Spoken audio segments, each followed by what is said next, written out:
pamahain ko ninyo because dahil sa ating pagtigil sa ating exposition about the book of Peter.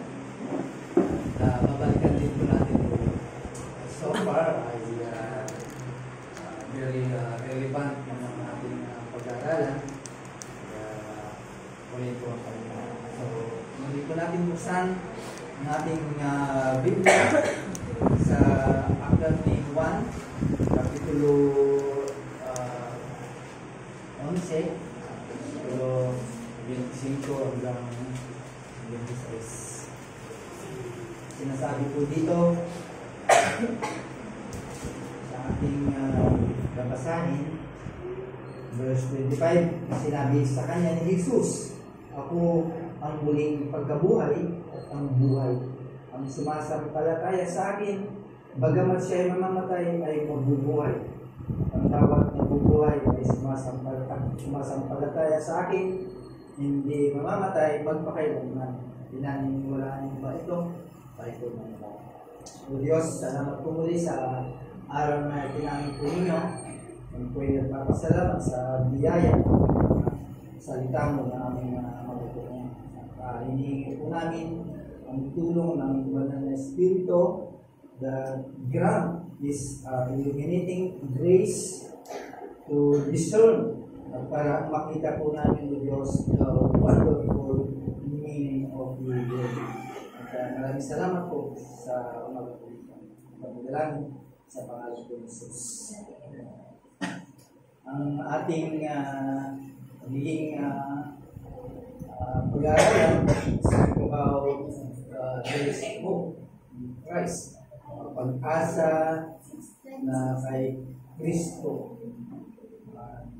Kung ating papansinin, titignan at pag-aaralan po ang ilang the New Testament, ay makikita po natin na ang pinaka-tema po ng ating pag-aaralan o pagbabasahin po natin ang buong Bagong Tipan ay binabanggit po dito na mahigit 50 beses bilang pundasyon ng pananampalatayang Kristiyano ang tinatawag na muling pagkabuhay. At ito po ay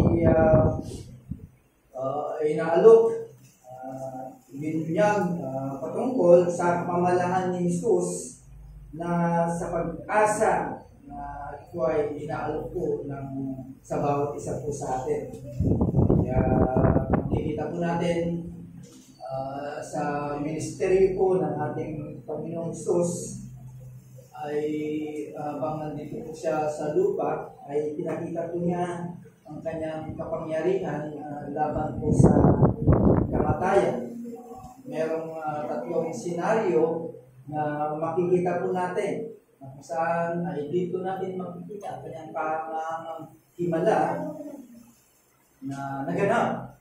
Kung ito po ay inyong matatandaan, there are three things kung saan during the time ay pinakita ng ating Panginoon ang kanyang power over death.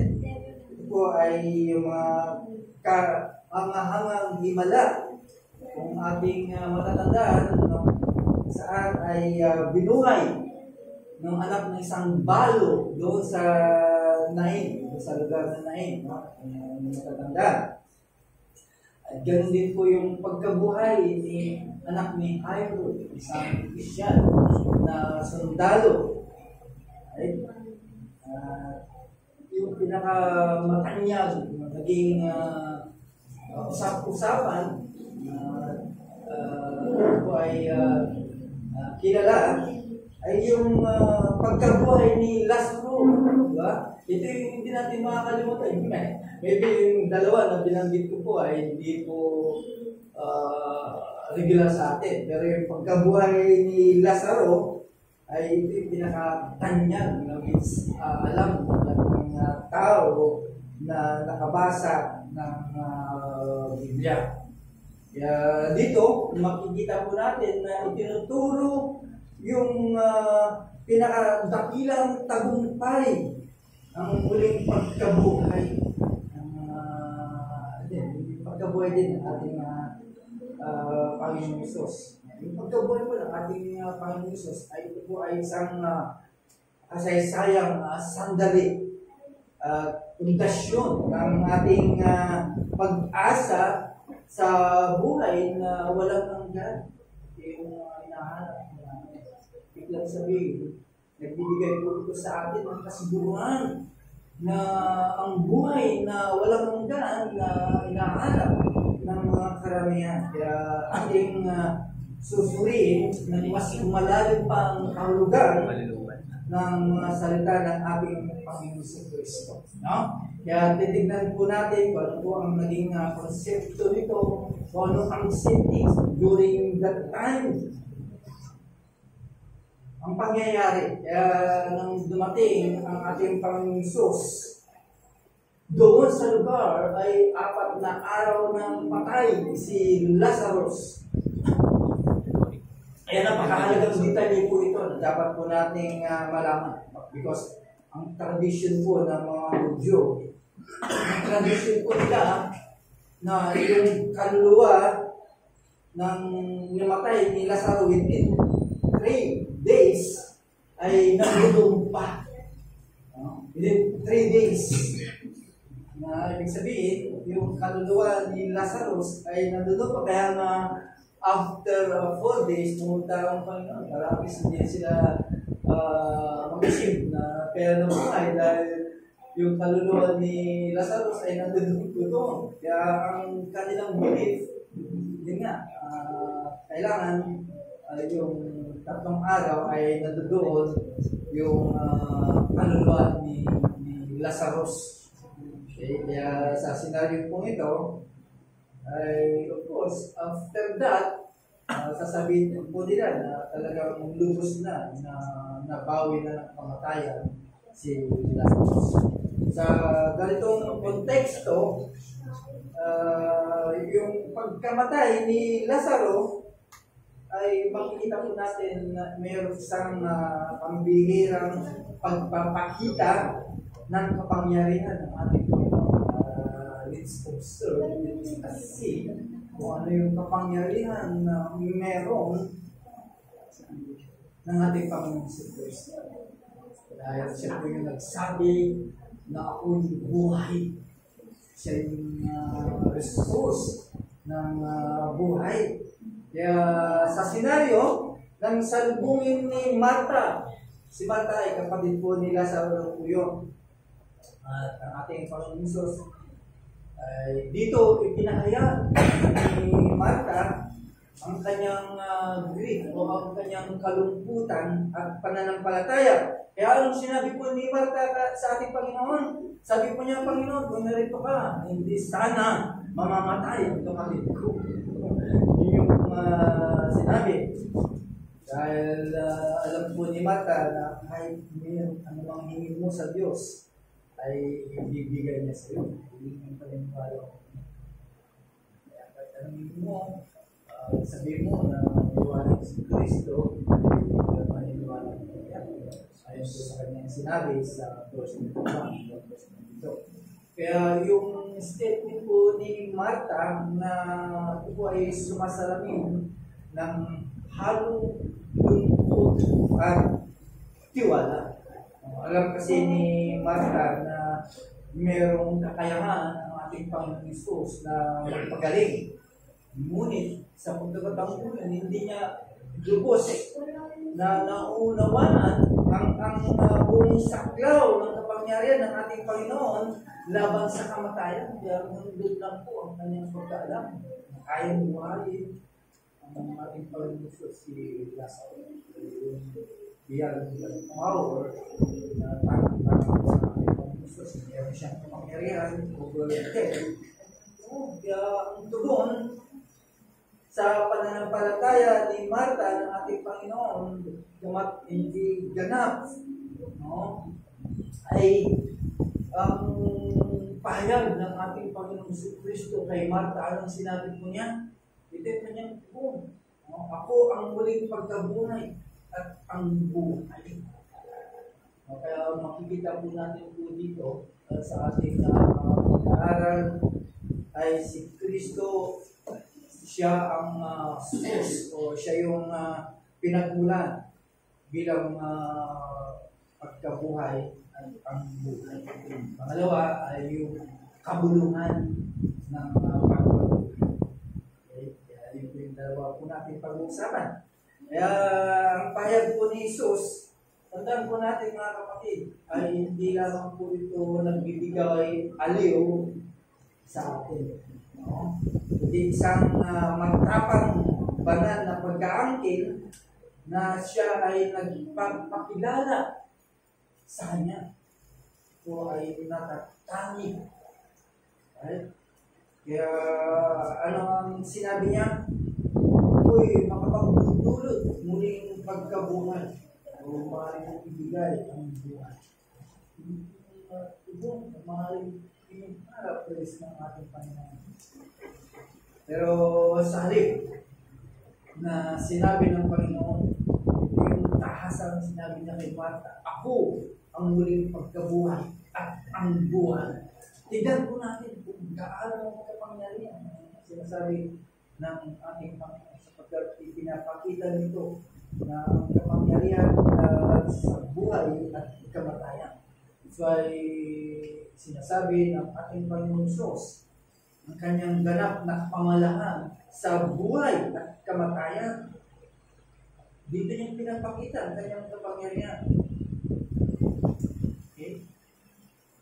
Tandaan po natin, ang Diyos lamang ang makapagbibigay ng buhay at makapagbalik nito. Pero bakit sinabi ni Jesus?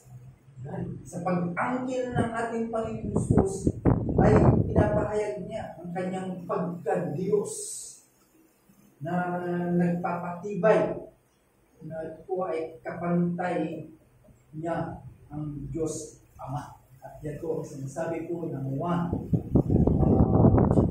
verse 32. Ibig lang sabihin, siya mismo ang muling pagkabuhay. Tandaan po natin mga kapatid, ang muling pagkabuhay ay hindi lamang po ito isang kaganapan o proseso. Ito ay natutupad sa pamamagitan po ni Jesus mismo, tulad ng buhay physical o man spiritual, ibig sabihin ay nagmumula lahat sa okay? Dito pinapakita ang pagkakilala ng ating Panginoon bilang Diyos na nagkatawang tao. Ang kapayagan po ito ay nagpapalakas o nagbibigay ang pagkakilala na si Jesus bilang Diyos sa anyong tao. Okay? Ipinapakita po na siya ay Diyos. Kaya sa Ebanghelyo ni Juan, maraming beses na sinasabi po doon ni Jesus na ako ang tinapay at ang buhay. Sana binabanggit na po ngayon. At sinasabi niya rin na ako ang ilaw ng sanlibutan, na ibig sabihin, itong mga pahayag na ito ay nagbubuga ng banal na pangalan na hinahayag niya kay Moses during that time. Kaya sinabi ko ng Diyos kay Moses, anong pangalan na sasabihin ko sa kanila? Anong sinabi ko ng Diyos? Ay ako nga. So yun din po ang sinasabi ng ating Panginoon. Kaya bilang aplikasyon sa buhay po natin, tandaan po natin, kapag sinabi ni Jesus, ako ang muling pagkabuhay at ang buhay, ito ay nagpapaalala na ang tunay na buhay at pag-asa ay matatagpuan lamang kay Kristo. Hindi lang basta siya ay guro na ito ay turing ng mga ibang tao o tagagawa ng himala. Hindi lang sabihin, siya ang pinagmumulan ng buhay na walang hanggan. Yan po yung nagbibigay ito sa atin. Kaya sinabi ng ating Panginoon sa chapter 16, verse 4, ito ay memory verse. Ako ang daan, ang patutunan. At ang buhay, walang sino makakaparoon sa Ama, hindi sa pamamagitan. Kaya tingnan po natin kung ano ang naging kabuluhan ng pagkabuhay muli. What is the significance of the restoration? Tandaan po natin, ang muling pagkabuhay ay ito po yung puso ng pananampalatayang Kristiyano. Sentro po ito ng ating faith bilang Christian. Bakit? Bakit? Ano ba ang magiging aspeto na makikita po natin dito? Sapagkat ito po ay pagpapatunay na ang kapayagan ng ating Panginoon Hesus ay pinatunayan po ito muli ng kanyang pagkabuhay bilang tagapagligtas, bilang Misaya at ang anak ng ating Diyos. Ay ito sa Romans chapter 1 verse 4. No? Nagpapatunay lamang po ito. Ibig sabihin, ito po ay pag-asa para sa mga mananampalataya. Pag-asa po ito na sa bawat isa po sa atin. Na ibig sabihin, tinitiyak nito na ang mga mananampalataya ay makikibahagi sa tagumpay ni Kristo. Nakitagpang po natin po doon sa Romans chapter 6 verse 4. So, makikita po natin na mayroong tagumpay laban sa kasalanan at kamatayan. Na pinapakita dito yung pagwawagi ni Jesus laban sa kapangyarihan ng kasalanan at kamatayan. Yung mga ginawa mo na nakita natin. At ito ay because He is God, katawang tao. Pinapakita na merong pag-asa ng mga tao, lalo na sa mga nasabla sa mga kasalanan. There is life after death. Yung mga pangako ng Panginoon ay ito yung kaganapan ng mga kanyang ginawa. Kaya tandaan po natin, kung ikaw ay mananampalataya, ito po ay pundasyon ng buhay sa walang hanggan. Kaya ipinangako nito ng ating Panginoon na ang mananampalataya ay muling mabubuhay. Okay? Bagamat ikaw ay namatay, kung mamamatay, tingnan po natin, kung mamamatay po ang katawan po natin, pero mabubuhay po ang bawat sa atin. Bawat mananampalataya. Ito po ay mga pangako na dapat po nating mga bagay na sumasabi sa isip po natin.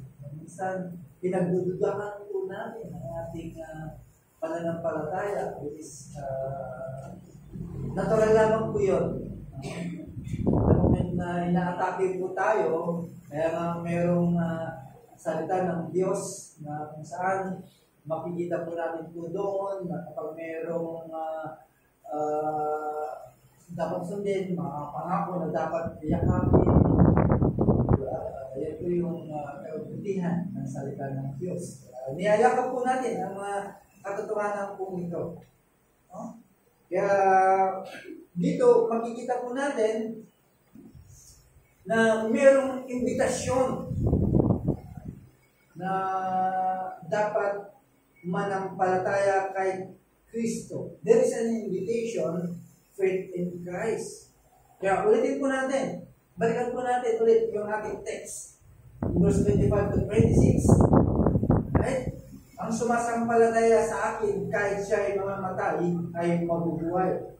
Tandaan po natin, sa mga salitang ito, si Jesus ay nag-aanyaya ng lubos na pananampalataya sa Kanya. Bakit? Dahil merong pangako ng buhay na walang hanggan. At sinasabi po ng ating text, ang buhay ay iyak para sa bawat isa po sa atin na mananampalataya. At sa sasampalataya. Kahit sa kabila ng kamatayan o kumala naman dito, ay merong buhay na walang. Yung pangako na kung saan ay nagbibigay at nagwawakas ng takot sa kamatayan. Alam po natin na lahat po tayo ay darating po dyan. Hindi po natin malalangtawan po yan. Yung mga nauna na, talagang yun na yung wakas ng mga buhay. Pero pag ikaw ay mananampalataya, merong pangako. Kaya atakin man tayo ng mga bagay o atakin ka man ng mga sakit o karamdaman na talagang malubha, ay hindi ka matatakot because there is a promise. At yan po yung nagbibigay po sa atin ng, at yan po yung pundasyon ng iyong pananampalataya. Diba? Kaya nga pinatunayan po ito ayon po sa Romans chapter 8 verse 30-39 na walang sino man makakapaghiwalay sa atin sa pag-ibig ng Diyos. Namatayan man o whatever ay hindi pwedeng mapaghiwalay sa iyo. Hindi pwedeng magbigay ng takot po sa atin dahil ito po yung pangako po para sa atin. Kaya namatay si Kristo. Ano pa natin ang kamatayan ng Kristo kung hindi naman natin makakamita? Well, siyempre, sa mga iba, ayaw nilang paniwala ito. Pero taas ang sinasabi ng ating Panginoon kay Marta. No? Nadalakala ni Marta, hanggang doon lang magaling. Pero inabot. No? Pinabayaan ng ating Panginoon na umabot sa ganong sitwasyon. Dahil gusto niyang ipakita sa tao kung hanggang saan ang sakop ng ating Panginoon na pagligtas bilang Diyos. Ito po ay nagbigay kay Marta ng pananampalataya kasi duwag sa atin. Pagaman naniniwala po sila na ang paniwala po nila ang nananampalataya dito ay hindi mangyayari. Pero kailan pa? Samantala yung pangako ng Panginoon ay sakop niya ito hanggang sa buhay na ito. Hindi lamang po para sa pinaharap ng pangako ito. Ito po ay pangako ng Panginoon at tatamasahin po natin sa kanilang yung pag-asa. Sinasabi ko na invitasyon ng pananampalataya na meron tayo. Kaya tandaan po natin, ang salita ng ating Panginoon na ako ang muling pagkabuhay at ang buhay ay paanyaya sa isang buhay na pananampalataya. Paanyaya po ito. Lalo po, pag wala ka pa kay Kristo, inaanyayahan ka ng Panginoon na sumampalataya sa siya yung pagkabuhay at ang buhay, hawak niya ang lahat ng ito. Kaya mga kapatid, bilang aplikasyon sa ating suriin ang iyong pananampalataya. Suriin natin ang ating pananampalataya. Talaga ba ay niyayakap natin ang katotohanan nito? Kaya nga sinabi ng Panginoon, naniniwalaan mo ba ito? Naniniwala ka ba ito? Kaya yun, hanggang saan? Sumagot si Marta. Naniniwala. At sana yan din ang ating katugunan sa paanyaya ng ating Panginoon Jesus sa umaga po. Nayakapin po natin ang pag-asa ng muling pagkabuhay. You don't know kailan po gagawin ng Diyos ang pahiram niyang buhay sa bawat isang isa. Hindi natin alam kailan po ito mangyayari. Pero nananawagan ng ating Panginoon na ngayon ay suriin ang ating pananampalataya. So, yun ang ating pananampalataya.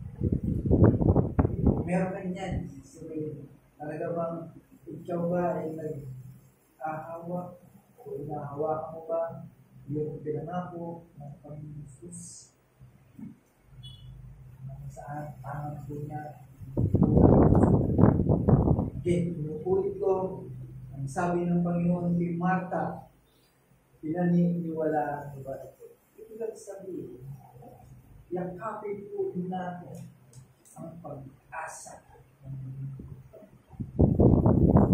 Ngayon, kung tangan po natin po yan, kaya po natin ang pag-ilo sa ilan. Sapagkat ikaw ang meron ito mo. Walang kiling magsabi sa kanila. Kundi tayo, bilang mga mananampalataya, naniniwala kay Kristo na siya yung buhay at siya ang may pagkabuto. Nasa iyo atin ang invitasyon. Siya ibigay po sa atin ang tahasang ipalaganap ang mga pag-asa kong ito. Salamat sapagkat narito pa bilang tugon at bigay sa nabuhan na ating tagapagligtas. Kaya nga tuwing Sunday ay masaya po tayo dahil yan yung time na sa we are corporately sama-sama po tayo sumasamba sa ating tagapagligtas. Mayroon po simbahan kaya ako nagpupuntahan ng mga tao. Bakit? Gustong ipahayag, gustong ibigay ang kanyang buong pasasalamat sa Panginoon. At yan yung magandang sinyalis ng isang Kristiyano o tao na sa kanyang pundasyon ng muling pagkabuhay. Yan ang papakita sa every time na dumarating po ng linggo, ibang kagalakan na meron po tayo. Kaya ano po ang bigat ng mga dahilanan ay pinapalagpas po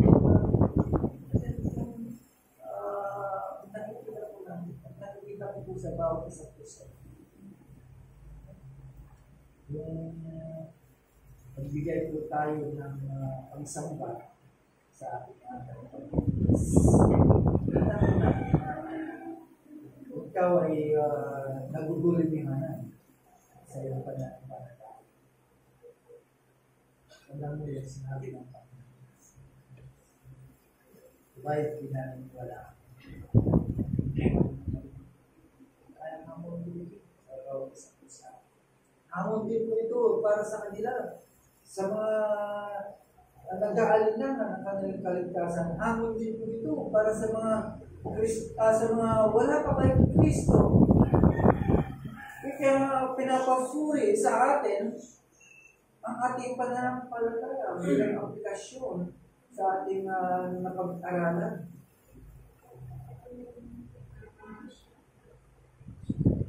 Meron siyang pangako ang ating Panginoon. Again, inuulit ko, ang buhay ay tiyak para sa mananampalataya kahit sa kabila ng panahon. At din po ay tiyak para sa mga hindi mananampalataya. Panawagan po ito sa iyo. Wala nang ibang dapat pang paggulo sa iyo. Diba? Hindi ba talagang pinagpipilitan? Hindi yan ang katotohanan. Pero mismo na ang ating Panginoon ang nagsasabi. Gusto na. Kasi wala naman nagsabi na ito yung daan. Ito sa simbahan, namin ang daan at kay kita sa Diyos. Diba? Gago pa kaganda ng mga building na yan o kahit nakatusok pa nga siya, hindi yan daan. Kung kahit katedral ang building na yan, hindi yan ang daan. Kaya pinapatunayan lamang mismo ang ating Panginoon Jesus na nagsasabi na siyang daan. Wala nang ibang katotohanan kundi yung nagganap. 2,000 years. Saan ang ating Panginoon? Inuulit niya sa ating text na siya daw ang buhay. Ang pagkabuhay. Mga pangako na dapat yakapin ng isang Kristiyano o isang nice mananampalataya ng Diyos.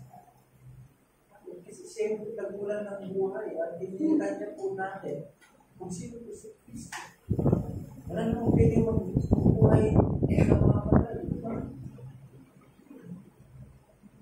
During the time, hindi nga nila nabuhay si Lazarus eh. Kahit sabihin po natin nakapalibot yung mga taong yun, hindi nila nagawa po yun. Naghintay. Kaya masabi ni Marta, sana kung nandito ka, hindi lang sabihin, andun ang pag-asa nila sa Panginoon. Kaya lang talagang hinintay niya yung pinaka-time paniwalaan po nila. Kasi kung mas maaga po yun, hindi may ayaw yung mapangyarihan ng ating Panginoon. Hindi po niya pagkakang Panginoon. Nais niyang pakita na po ang may awak ng lahat ang buhay. Wala naman dito, still, ay buhay ko. Ito yung paradox. Even you are God, you will die. Still, mamatay ka man, ay buhay. Asa na meron po sa bawat isa po sa atin. Kaya yakapin po natin, dahil ito po yung pundasyon. Kasi kung ikaw ay aalis po dyan, talagang gugulo na kung ano nang papasok sa iyo. Hindi mo na maintindihan. Kaya yakapin po natin mga kapatid. Ito ay magbibigay sa atin. Dahil pag-ulit na sumamba at mag-input po sa atin. Diba? Kung papansinin po natin, lahat ng ayaw na sa kanya. At ang mga dapat sabihin na sino siya, ay makikita po natin. Mababasa po natin sa salita ng ating Panginoon.